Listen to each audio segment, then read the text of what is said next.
about other teams there. We'll talk about this before the end of the programme, the BT Sport script of the season that they've already commissioned before the season's even started, which actually has Arsenal and Man United outside the top four. Right, I sort of asked you what you'd learned about Liverpool. Do the same on Manchester City. What are your big takeaways from City's performance? I think today we found out that fitness-wise they're still a little bit short, but that's nothing to be too concerned about. I think they'll get there. But this won this game. They beat a strong Liverpool team. Laporte, Fernandinho, and Sergio Aguero, three probably the most important players last season. So that gives you confidence, I'm telling you, because Otamendi, again, 2 days training comes in and plays. It just shows you the depth of this squad that they've got. You need the depth and the quality to be able to sustain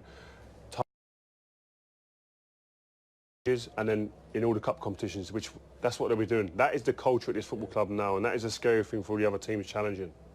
We talked about it as well during the game. The amount of sprints every player makes is unreal. It's unreal. These guys are so fit, so it's not a shame to be tired after 75 minutes in this period of the season. Yeah, and they'll improve, won't they? I think that's what they're saying. You know, Riyad Mahrez, we saw him talking to Pep before the game. He's got to come back. They're just peaking, and it mightn't be next week, it might be next month, you know, after the international break, that a lot of them, you know, start to find their gear, because a lot of them have had, you know, a difficult summer. A lot of Man City in general have been in the Far East. They've only played 3 games, yet they faced Premier League opposition, and they played really well, particularly against West Ham, who they face next week. So I think Pep knows where he is, and they're going to get better. And as Rio said, up against a very good Liverpool team, they've won the trophy again. So they're gonna keep on improving, but they're at a very high level now to start the season off, because they hammered West Ham a couple of weeks ago, albeit a chop-changed team. So they know where they are when the Premier League season kicks off, when we've got them next Saturday. That's a big change, isn't it? There's more staff than players now. Look, isn't it? Unbelievable. There's a job for all of you if you want it, but we'd prefer you stayed in here. So let's very quickly head back down to Des, because he's with Jurgen Klopp getting his post-match thoughts. Des. Jurgen, commiserations. I mean, you lost on penalties, but that doesn't tell the full story of the match, does it? Especially not the story of the second half, I would say. That was, wow. It was a really good performance, a really powerful performance in the second half for two teams who had a similar pre-season, traveling, all that stuff, where you really don't know exactly where you are. I spoke after the game a little bit with Kevin De Bruyne, and yeah, it's just intense for the boys, all these trips, what we have. So then come here and play the game. Both teams played, but second half, obviously, we were in charge of the game and could have decided it. Didn't do it, but at least we got at least the equalizer.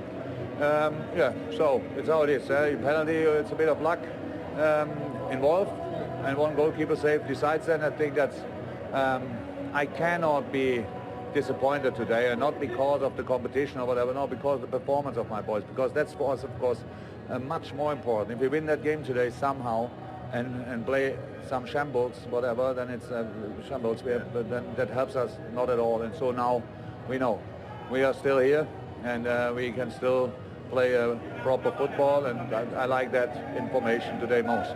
So what did you say at half-time, and does it encourage you that Liverpool finished a lot stronger than Manchester City in terms of fitness and performance? Look, the first half, do we have to work more against Man City? Yes, no surprise. It was always like this, in a different way work. So they work a lot with the ball, we work a lot without the ball, so that's how it is. But we could have adjusted, we gave the boys 2 key informations, how we can do it differently, where our position, and when they have the ball could be different, which caused them more problems than they had. And of course, it's difficult to defend the long balls from Bravo and behind. And that's now the first game of a season. The problem in another situation, they do it smart. A little shoulder, and then you are the one who keeps them onside. That was the situation, and so that was the situation they had. Apart from that, we had chances as well. We had wonderful chances. So second half, we changed, how I said, two, 3 things, and that helped the boys a lot. But then it's about who wants it more, and we wanted the second half. We wanted it just a little bit more. I don't say City didn't want it, but it's just. Outside or offside, so that level.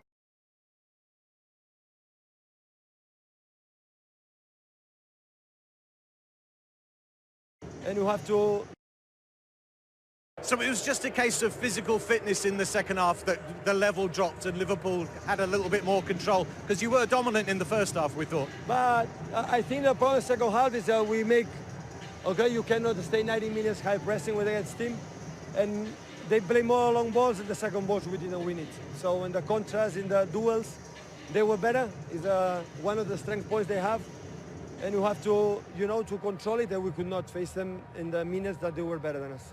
You were showing how competitive you wanted that game to be on the touchline. You got a yellow card. A big hug for Kyle Walker as well for that fantastic piece of defending just near the end. I know, you know, Kyle's physicality today was so clever.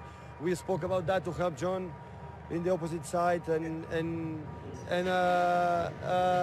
maybe it's yellow card, okay, but his fault. So his fault. And after, so sometimes I don't understand why, for example, the goal from Salah is fault, and this one, and after they concede a goal, and after this fault that we can get injured, David is not fault. Yellow card, deserve it, but he knows his fault. But of course here, is it going to be like this all season now? Liverpool, Manchester City, these contests are so close.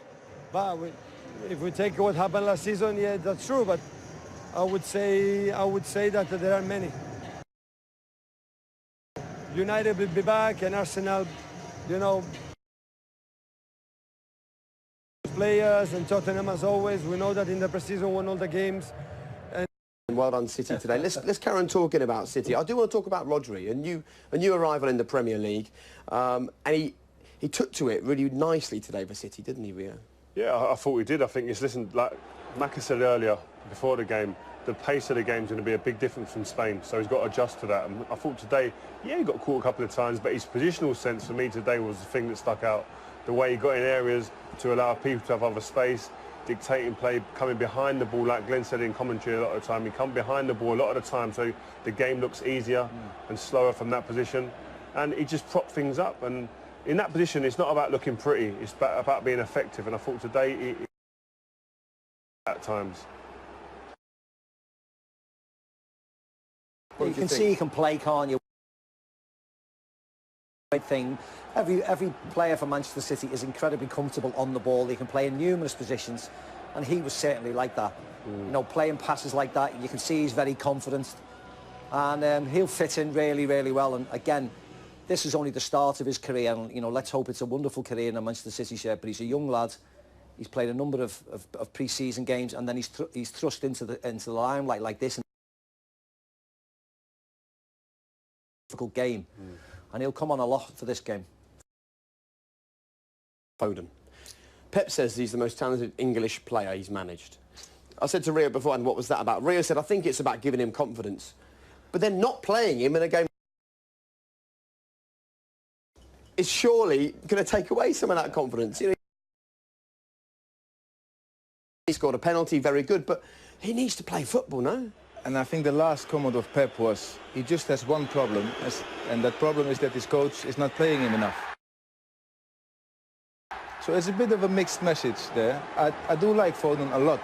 You know, I saw some clips of him when he was playing with youngsters with England. I think he did really well there. Last year he played a couple of important games as well. Did really well there. He scored 6 or 7 goals during that season, and he pinned that penalty in. Tough, which is very tough as a youngster to go up and take points. We want him to see really well. You want him to play, and you want him to get games, and want him to get moments. But you have to remember as well, he's at Man City, the best team in the land, one of, if not the best team in Europe at the moment. So he's got the 2 silvers to get in front of, and Kevin De Bruyne. So he has to understand that, and I'm sure he sits there and goes, you know what, they're great players. I've got to bide my time. I've got to be patient. And he's doing it at a club where he's picking up trophies. There can't be a better place to play and wait. Okay. Let's have a quick mention about this. The script of the season. Yeah, that is before the season's even started, by the way. And as you can see, this is the way all the big data that BT have commissioned has the table.